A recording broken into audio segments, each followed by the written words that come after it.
గందరగోళమైనటువంటి పరిస్థితి ఉంది. రాష్ట్రాన్ని చూస్తే నూతన్ ప్రసాద్ గారి సినిమా డైలాగ్ ఒకటి ఉంది. దేశం క్లిష్ట పరిస్థితుల్లో ఉంది, రాష్ట్రం క్లిష్ట పరిస్థితుల్లో ఉందన్నటువంటి ఒక డైలాగ్ ఉంది నూతన్ ప్రసాద్. మరి పరిస్థితి చూస్తా ఉంటే కాంగ్రెస్ పరిస్థితి కూడా గట్లనే కనిపిస్తుంది. కాంగ్రెస్ పరిస్థితి ఈ రాష్ట్ర ప్రజలు కాంగ్రెస్ పార్టీని కానీ కాంగ్రెస్ ప్రభుత్వాన్ని కానీ నమ్మే పరిస్థితి లేదు. లోకల్ బాడీ ఎలక్షన్లు జిల్లా పరిషత్ పెట్టుకున్నా, జెడ్పీటీసీ ఎంపీటీసీ సర్పంచ్ ఎలక్షన్లు పెట్టుకున్నా డిపాజిట్లు కూడా వచ్చే పరిస్థితి లేదు. ఎలక్షన్లు పెట్టే చేతగాక కామారెడ్డి డిక్లరేషన్ 42% బీసీ డిక్లరేషన్ చేసి చేతగాక ఢిల్లీలో ఇలా రేవంత్ రెడ్డి గారు దీక్ష చేస్తున్నారు. ఆ దీక్షకు ఖర్గే గారు రాలేదు, సోనియా గాంధీ రాలేదు, ప్రియాంక గాంధీ రాలేదు, రాహుల్ గాంధీ రాలేదు. వాళ్ళ అధిష్టానమే ఆయన దీక్షను వ్యతిరేకిస్తుంది. అలాంటి దీక్షను ఇలా ప్రజలు కూడా నమ్మే పరిస్థితి లేదు. బీజేపీ వాళ్ళు కిషన్ రెడ్డి చెప్తాడు, బండి సంజయ్ చెప్తాడు, అది మైనార్టీస్ కోసమే 42% డిక్లరేషన్ అని. కాంగ్రెస్ వాళ్ళు చెప్తారు ఇది 42% బీసీల కోసమే అని. ఇది కాంగ్రెస్ వాడు చెప్పేది కరెక్టా, బీజేపీ వాడు చెప్పేది కరెక్టా? బీసీలు ఆలోచించాలి, అటు మైనార్టీస్ కూడా ఆలోచించాలి.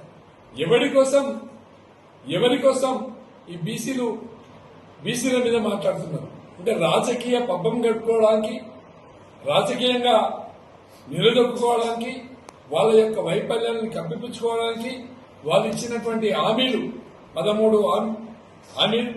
గ్యారంటీలు 13 హామీలు, వీటినన్నింటినీ కూడా తప్పించుకోవడానికి ఇలా బీసీలను ముంగటేసుకొని ఎలక్షన్లను పక్కన పెట్టి మరి లోకల్ బాడీ ఎలక్షన్ను దూరం పెట్టి మరి దాన్ని ముందుకు పోతా ఉన్నారు. బీసీ డిక్లరేషన్ ముంగటేసుకున్నారు. మరి ఏదేమైనప్పటికీ కూడా ఇలా రాష్ట్రంలో చూస్తే గాంధీ భవన్ నుండి గజ్వేల్ వారికి రాజకీయ కుమ్ములాటలు, తన్నుకునుడు, గుద్దుకునుడు తప్ప ఈ తెలంగాణ రాష్ట్రానికి ఒరగబెట్టింది ఏం లేదు.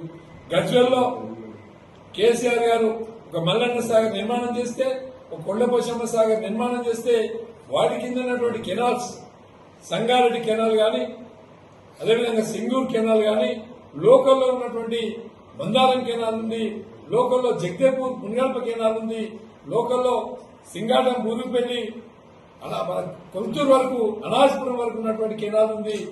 అదేవిధంగా రామాయణపేట కెనాల్ ఉంది, గజ్వేల్ కెనాల్ ఉంది, అటు మరి బస్వాపూర్ కెనాల్ ఉంది. ఈ కెనాలలో నీళ్లు వదిలిపెట్టకుండా, కన్నేపల్లి వద్ద పంపులు స్టార్ట్ చేయకుండా, కాళేశ్వరంలో 2 పిల్లలు కుంగినంత మాత్రాన నీళ్లు ఇవ్వకుండా తెలంగాణ రైతాంగాన్ని ఇబ్బందులు పెడుతున్నటువంటి కాంగ్రెస్ ప్రభుత్వాన్ని నిలదీయాల్సినటువంటి సమయం ఆసన్నమైంది. కాబట్టి ఇలా ప్రజలలోకి వస్తే ముఖం లేదు కాబట్టి ఢిల్లీలో దీక్షలు పెట్టుకుని ఢిల్లీ దాదాపుగా 50 సార్లు పోయిండు. లక్షల కోట్లు అప్పు తీసుకొచ్చి ఒక కెనాల్ అవ్వలే, ఒక ప్రాజెక్టు కట్టలే, ఒక కొత్త స్కీమ్ ఇవ్వలే. మరి రేపు ఎలక్షన్లకు రావాలంటే ప్రజలను నిలదీస్తారు. తులం బంగారం ఏమైంది, 4,000 పెన్షన్ ఎక్కడ పోయింది, 6,000 పెన్షన్ ఎక్కడ పోయింది, 3 సార్లు రైతు బంద్ ఎక్కడ పోయింది, రైతు రుణమాఫీ ఎక్కడ పోయింది, 24 గంటల కరెంట్ ఎక్కడ పోయిందని చెప్పి రైతులు నిలదీయడానికి, ప్రజలు నిలదీయడానికి రెడీగా ఉన్నారు. కాబట్టి ఆ ముఖం చాటు వేసుకోవడానికి ఈ బీసీ డిక్లరేషన్ మీద, బీసీ 42% మీద దాన్ని మభ్యపెట్టే ప్రయత్నం చేస్తుందని చెప్పి ఈ సందర్భంగా తెలియజేస్తాం.